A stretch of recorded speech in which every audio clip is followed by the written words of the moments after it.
샬롬, 믿음, 소망, 사랑 이 세 가지는 항상 있을 것인데 그 중에 제일은 사랑이라 했습니다.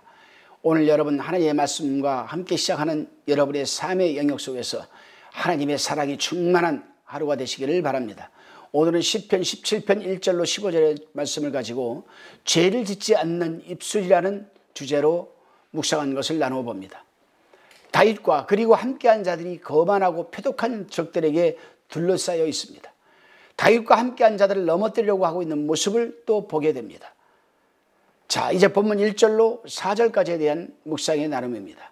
다윗은 하나님을 믿고 신뢰하는 신앙을 바탕으로 자신이 흠잡을 데 없음을 구실로 하여 하나님께서 공평함으로 살펴주시기를 지금 호소하고 있습니다. 그렇다면 다윗이 하나님 앞에 내세우는 흠잡을 데 없는 신앙심이란 무엇을 말하는 것일까? 그것은 우선적으로 1절에서 말하는 것처럼 거짓되지 않는 입술에서 나오는 내 기도에 귀를 기울이소라고 한 것처럼 진실된 기도를 들 수가 있습니다. 그렇습니다, 여러분. 기도는 하나님과의 대화를 하지 않습니까? 하나님과의 대화에 있어서 사람의 중심을 살펴보시는 그 하나님 앞에 어찌 거짓된 기도를 할 수가 있겠습니까? 하나님의 사람들이 기도할 때에 가장 중요한 요소는 자신과 하나님을 속이는 기도를 하지 말아야 한다는 겁니다. 기도할 때에 아무 생각 없이, 그리고 하나님의 뜻과는 전혀 상관이 없이 자기의 말만 하는 것, 그리고 360을 허구한 날 되풀이되는 기도, 주의를 의식하고 자신의 속마음과는 전혀 다른 기도하는 것, 이러한 것들은 거짓되이 하는 기도입니다. 자신과 심지어 하나님을 속이는 기도라는 사실입니다. 그러기에 우리는 기도할 때에 다윗처럼 거짓되지 않는 그러한 진실한 기도, 마음의 중심에서 우러나오는 그러한 진정한 기도를 해야 할 것입니다. 다시금 5절에서 6절을 봅니다. 본문 한번 읽어보겠습니다. 나의 걸음이 주의 길을 굳게 지키고 실족지 아니하였나이다. 하나님이여 내게 응답하시겠는고로 내가 불러싸우니 귀를 기울여 내 말을 들으소서. 다윗은 자신과 함께한 이 사람들을 넘어뜨리려고 하는 자들로부터 보호하여 주셔서 하나님의 길을 계속하여 걸어갈 수 있는 힘을 주시기를 기도하고 있습니다. 그렇습니다, 여러분. 사단은 수단과 방법을 가리지 않습니다. 그리고 끊임없이 하나님의 일을 회방하면서 우리 하나님의 사람들을 하나님으로부터 떼어놓고 하나님의 일을 하지 못하도록 회방을 하는 것이 바로 사단이 하는 주요 목표입니다. 사단은 이러한 일을 하기 위해서 때로는 가족, 친지, 친구, 심지어 우리가 하는 사업, 직장, 질병 등을 할 수 있는 것을 모두 동원하여서 충동질을 하고 직접 회방을 하고 그래서 자신들의 목적을 이루어가는 그런 사단입니다. 그러기에 하나님의 사람들은 영적으로 각성하고 깨어있어서 분별력을 갖고 대처해 나가야 하는 겁니다. 사단은 하나님을 대적하는 일에 간섭을 개입을 하고, 마귀는 귀신을 들여보기 위한 이 환경을 조성을 하고, 귀신은 또 우리에게 들어와서 질병을 일으키고 정신을 혼미하게 만들고, 그렇기 때문에 이 시대에는 우리가 분별력을 갖고 대처를 잘 해야 되는 겁니다. 다시금 본문 7절로 9절의 말씀을 제가 한번 봉독해 봅니다. 주께 피하는 자를 그 일어나 치는 자에게서 오른손으로 구원하여 주여. 주의 기이한 인자를 나타내소서. 나를 눈동자같이 지켜주시고 주의 날개 그늘 아래 감추사 나를 앞지 않는 악인과 나를 에워싼 극한 원수에게서 벗어나게 하소서. 이제 다윗은 자신을 눈동자같이 지키시고 주의 날개 그늘 아래 감추사라는 표현을 합니다.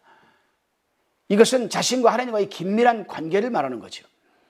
적들로부터 보호해 주기를 지금 다윗은 기도합니다. 여기서 우리는 두 가지 아름다운 모습을 보게 되죠.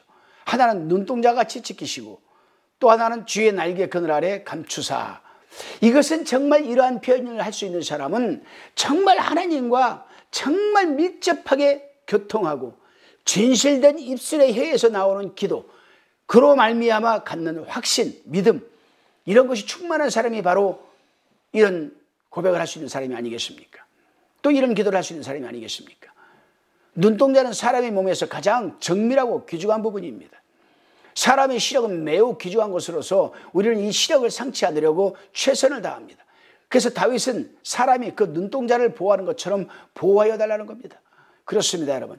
다윗이 이런 기도를 드릴 수 있는 것은 어디까지나 하나님께서는 자신을 사랑하여서 보호하여 주시는 분이라는 믿음에 흔들리지 않는 견고한 확신에서 나오는 기도입니다.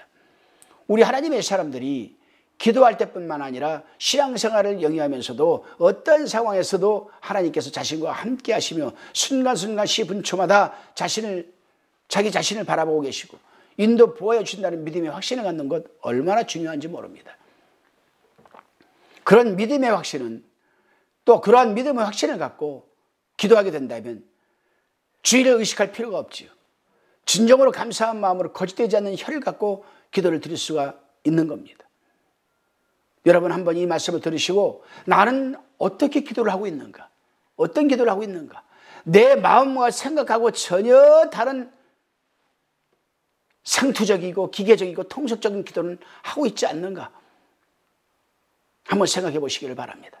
다시금 본문 10절로 15절까지에 대한 묵상의 나눔입니다.